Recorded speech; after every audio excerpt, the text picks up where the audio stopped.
رہنما کوئی اور ہے۔ میں تو اس پر بھی مطلب یہ کہ عرض کرتا ہوں، جسے ہم کہتے ہیں، بعض لوگ کہتے ہیں جی دعا کریں ہماری بچی کا نصیب اچھا ہو جائے۔ تو نصیب اچھا ہو جانے کا کیا مطلب ہے؟ کیا نصیب پہلے برا ہے کہ وہ اچھا ہو جائے؟ اگر یہ تصور رکھ کر آپ کہہ رہے ہیں تو پھر یہ قطعاً غیر مناسب ہے، کیونکہ جو اللہ کا جس کے لیے بھی فیصلہ ہے وہ اچھا ہی ہے۔ یہ الگ بات ہے کہ وہ اگر میری اور آپ کی مرضی کے موافق نہ ہو، اس کے مخالف ہو تو ہمیں پسند نہیں آتا۔ ایسا ہونا بھی نہیں چاہیے، پسند ہی آنا چاہیے، لیکن یہ ایک طبعی تقاضا ہو سکتا ہے۔ لیکن ایک یہ کہ اسے ہم برا کہیں کہ یہ برا ہے، وہ برا حقیقت نہیں ہے، وہ فی نفسی اچھا ہے۔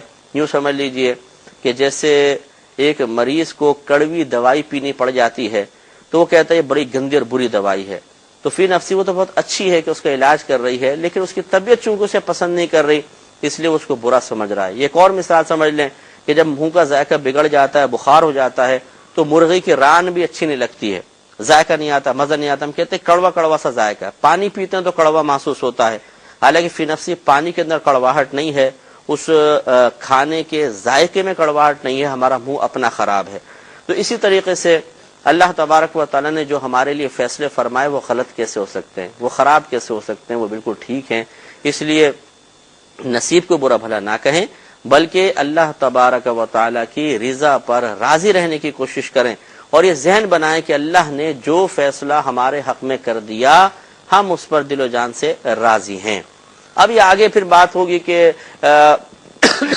ہم کوشش کر سکتے ہیں کہ نہیں، ہم عمل کریں یا نہ کریں، گناہوں سے بچنے کے بارے میں ہم کیا تصور رکھیں، یہ تمام پہ ہم کلام کریں گے۔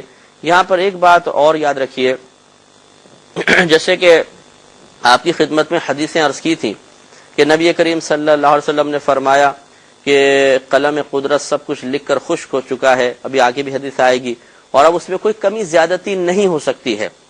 جو اللہ نے کسی کے لیے رزق لکھ دیا وہ لکھ دیا، اس میں کمی زیادتی نہیں ہو سکتی ہے۔ جس کے لیے جہاں اللہ تبارک و تعالیٰ نے رشتہ مقرر کر دیا اسی سے شادی ہوگی، کسی اور سے نہیں ہو سکتی ہے، اور جس وقت میں مقرر کیا اسی وقت میں ہوگا، ورنہ نہیں۔ اسی طریقے سے موت کا اور زندگی کا وقت مخصوص ہے، یہ اس شخص اسی وقت پیدا ہوگا، اس وقت اس سے پہلے نہ پیدا ہو سکتا ہے، نہ اس کے بعد، نہ اس کی کوئی پیدائش کو روک سکتا ہے۔ اسی طرح جس نے جس وقت مرنا ہے اللہ تعالیٰ نے اس کی موت کا فیصلہ کیا، اس نے اسی وقت مرنا ہے، کون اس کو روک سکتا ہے؟ جی میں نے دوبارہ اس لیے باتیں دہرائیں کہ اب یہ جو بیچارے عاملین حضرات ہوتے ہیں انہیں مسئلہ تقدیر سے کوئی شغف نہیں ہوتا، نہ ان کو اتنی معلومات ہوتی ہیں۔ کسی نے پوچھا کہ جی میری شادی نہیں ہو رہی، کہتے ہیں بندش ہے۔ جی ہمارا کاروبار نہیں چل رہا، جی بندش ہے۔ ہمارے بچے پیدا نہیں ہو رہے، شادی کو 2 سال ہو گئے، جی بندش ہے۔ اب سوال یہ پیدا ہوتا ہے کہ بندش کا کیا تصور ہے؟ اگر بندش کا یہ تصور رکھا جائے کہ اللہ تعالیٰ تو تمہیں اولاد دینا چاہتا تھا لیکن فلاں شخص نے جادو کروا کے بچوں پہ بندش کروا دی، اگر یہ تصور ہے تو یہ تو کفر ہو جائے گا۔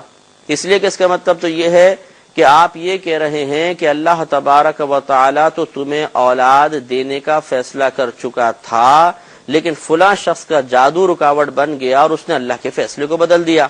حالانکہ نبی کریم تو فرما رہے ہیں کہ اللہ کا فیصلہ نہیں بدلے گا، اس میں جو لوح محفوظ میں لکھا ہے اس میں کمی زیادتی کچھ بھی نہیں ہو سکتی ہے۔ اسی طریقے سے رزق لکھ دیا گیا، آپ کہہ رہے ہیں فلاں نے بندش کروائی، اس کا مطلب ہے کہ فلاں نے رزق کو روک دیا اپنے عمل کے ذریعے، یہ کہنا چاہتے ہیں، یا فلاں نے شادی کو روک دیا کہ لڑکی کی شادی نہیں ہونے دے رہے، یا ہم کہتے ہیں جی فلاں نے جادو کروا کے اس کو مار دیا۔ آپ خود سوچئے کہ اللہ تعالی، ہم نے آیت آپ کی خدمت میں پڑھی کہ جب کسی قوم کی آخری حد آ جاتی ہے، اس کی اجل آ جاتی ہے، موت آ جاتی ہے، تو پھر نہ وہ آگے بڑھ سکتے نہ پیچھے ہٹ سکتے ہیں، ایک وقت مقررہ پر ہی وہ مریں گے۔ اب یہ کہنا کہ جی فلاں نے مار دیا، فلاں کیسے مار سکتا ہے، اسے تو اللہ نے مارا ہے۔ کیا آپ یہ کہنا چاہتے ہیں کہ اللہ تعالیٰ تو اس کو لمبی زندگی اس کے لیے لکھی ہوئی تھی اور فلاں نے اس کی زندگی کو کم کر دیا؟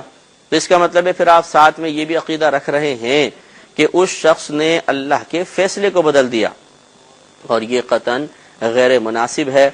ہاں اگر بندش کا یہ تصور رکھا جائے کہ اللہ تبارک، مثلا اولاد کے سلسلے میں، کہ اللہ تبارک و تعالیٰ کا فیصلہ یہ تھا کہ انہیں 3 سال تک ان کے ہاں کوئی بچہ پیدا نہیں ہوگا، اور کسی نے جادو بھی کروا دیا کہ ان کے ہاں بچہ پیدا نہ ہو، اس نے 3 سال کی مدت رکھی نہیں رکھی، بہرحال جادو کروا دیا کہ بچہ پیدا نہ ہو، اب 1 سال گزرا بچہ پیدا نہیں ہوا، 2 سال گزرے بچہ پیدا نہیں ہوا، تو وہ جادو کروانے والا اور خود جادو کرنے والا خوش ہو رہے ہوں گے کہ دیکھو ہم نے بچے کو روک دیا.